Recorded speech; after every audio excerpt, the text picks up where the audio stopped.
Bismillahirrahmanirrahim. Dear students, Assalamu alaikum. I hope students you are doing good. Chapter 18 Association of Attributes को discuss कर रहे थे. Today lecture number 6 and the topic is Spearman rank collision coefficient. Today's lecture students I will discuss an exercise question for the topic Spearman rank collision coefficient. Now students kindly subscribe to my channel and give your feedback. Let's start an exercise question of Spearman rank collision coefficient. The contents of today's lectures is based only on exercise questions for Spearman rank correlation coefficient. Now I'm going to start an exercise question. The statement of this exercise question is a statistics instructor wants to know whether there is a correlation between students' midterm averages and their final exam scores. The instructor takes a random sample of 9 students from previous statistics courses and obtain the following data. Here students we have two variables. Midterm averages are denoted by x and the final exam scores are denoted by y. Here student we cannot find the correlation coefficient r.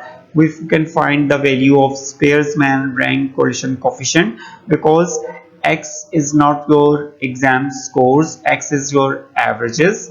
हमारे पास यहाँ पे averages का data given है, mid term averages का data given है 9 students की और इसके कोरस्पॉन्डिंग हमारे पास फाइनल टर्म के एग्जाम स्कोर्स गिवन है. So here we rank the values x and y separately or then we can find the Spearman rank correlation coefficient and interpret the value of Spearman rank correlation coefficient in part 2 in this exercise question. Now students two variables का data हमें given है x और y. अगर हमारे पास x जो है वो averages हैं और y भी अगर गिवन होती है हमें एवरेजेस स्टूडेंट्स के, x आपकी मिड टर्म एवरेजेस हैं और y जो है वो स्टूडेंट्स के फाइनल एग्जाम्स की अगर एवरेजेस गिवन होती हैं तो हम लोग यहाँ पे कैलकुलेट करते हैं correlation coefficient r. But in case in this question we have x is your midterm averages and its corresponding y is your final exam scores. So here we rank the values of x and y separately then find the value of Spearman rank correlation coefficient. तो first students मैं rank करूँगा x values को rank करने के लिए सबसे largest value को मैं rank allot करूँगा 1. तो मेरे पास यहाँ पे सबसे लार्जेस्ट ऑब्जर्वेशन जो है वो 96 है, इसको रैंक 1 अलॉट कर दें नंबरिंग में. देन मेरे पास नेक्स्ट वैल्यू जो है इससे 92 है और इसको रैंक 2 अलॉट कर दें और देन आपके पास 90 है, 90 को रैंक 3. सिमिलरली 90 के बाद आपके पास ऑब्जर्वेशन 86 है, 86 को रैंक 4 ऑर्डरली आपने इसको चेक करना है और मैं इसको डिसेंडिंग ऑर्डर में जो है वो रैंक्स अलॉट कर रहा हूँ. सबसे बड़ी वैल्यू को 1, नेक्स्ट आपके पास उससे जो स्मॉलेस्ट है वैल्यू छोटी है उसको 2, देन फिर 3, 4 और 77 को 5 नंबर और उसके बाद 74 को 6 और देन 72 को 7 और देन 67 को रैंक 8 अलॉट कर दें और 60 को 9. असेंडिंग ऑर्डर भी यूज कर सकते हैं और आप लोग डिसेंडिंग ऑर्डर भी यूज कर सकते हैं. सिमिलर फॉर वेरिएबल y जो कि आपके फाइनल एग्जाम स्कोर्स हैं और इसमें सबसे लार्जेस्ट वैल्यू जो है वो आपके पास 97 है रैंक 1, 95 के लिए रैंक 2 और 86 के लिए रैंक 3, 80 के लिए रैंक 4. देन फिर आपके पास 73 है 5, 73 और देन फिर आपके पास 71 6 और 52 7, 49 के लिए 8 और देन लास्ट जो है वो आपके पास 48 के लिए 9.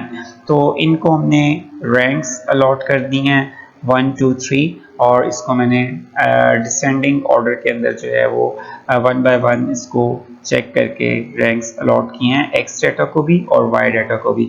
Then according to formula we have to find the difference between two ranks r of x and y of x. तो it is denoted by d difference. तो इनका डिफरेंस हम लोग मालूम कर लेंगे. तो फर्स्ट आपके पास 7 minus 8 which is minus 1. 1 ranks का difference करना है students. 1 minus 1 0, 4 minus 4 0, 5 minus 5 0, 8 minus 6 2, 2 minus 3 minus 1, 3 minus 2 1, 6 minus 9 minus 3 and 9 minus 7 equal to 2. और देन हम लोगों ने फॉर्मूला में डी स्केयर का सम जो है उसको पुट करना है, तो आप लोग डी के कॉलम का स्केयर यूज कर लें. माइनस 1 का स्केयर 1 0 0 0, 2 का स्केयर 4, माइनस 1 का स्केयर 1, 1 का स्केयर 1, माइनस 3 का स्केयर 9 एंड 2 का स्केयर 4. और देन स्टूडेंट्स आप इस कॉलम को सम कर लें डी स्केयर के कॉलम को, तो summation d square equal to 20. ये कॉलम्स आपने प्रिपेयर करने हैं to calculate the Spearman rank correlation coefficient के लिए. फर्स्ट आपने अपने एक्स और वाई दोनों डेटा सेट को रैंक्स करना है और देन फिर आपने इसका डिफरेंस फाइंड करना है. डिफरेंस के बाद उसका डी स्केयर यूज करेंगे और समेशन डी स्केयर की वैल्यू को फाइंड करेंगे. Now we use the formula of Spearman rank collision coefficient is as RS equal to 1 minus 6 summation d square over n into n square minus 1. Here students we have already find the value of summation d square which is 20. 6 फॉर्मूले का use करेंगे और number of observations जो है number of pairs of x y is 9. n की value 9 put कर दें और इनटू n स्क्वायर 9 का स्क्वायर माइनस 1. और देन स्टूडेंट्स आप लोग इसको सॉल्व कर लें. 20 इंटू 6 120 है और 9 स्क्वायर 81 माइनस 1 80, 80 इंटू 9 720 और इसको डिवाइड करके 1 में से माइनस करेंगे. Answer is 0.83. This is the value of Spearman rank correlation coefficient using formula RS equal to 1 minus 6 summation d square over n into n square minus 1. In the second part, we have to interpret the value of Spearman rank collision coefficient RS. Since the value of RS equal to 0.833 is a positive value and it's close to plus 1, there is a strong positive rank correlation between the students' midterm averages and final exam scores. Students with higher midterm averages generally tends to obtain higher final exam scores. Now students, it means that जिन students के mid term averages जो हैं वो high होंगी उनके final term exams जो है वो आपके पास हाई जनरेट होंगे. तो आपके पास ये इंटरप्रिटेशन था value of Spearman rank correlation coefficient RS की. अगर इसकी वैल्यू जो है वो क्लोज टू +1 है तो it means that is a strong positive rank correlation between two variables x and y. I have already been discussed the topic Spearman rank collision coefficient and its formula. In this lecture students, I have been discussed the important exercise question for the Spearman rank collision coefficient. इंशाल्लाह students next lecture में आपसे मुलाकात होगी next topic के साथ. अपना ख्याल रखें और मेरे चैनल को सब्सक्राइब करें. अपना फीडबैक जरूर दें. Okay students, Allah Hafiz, thank you.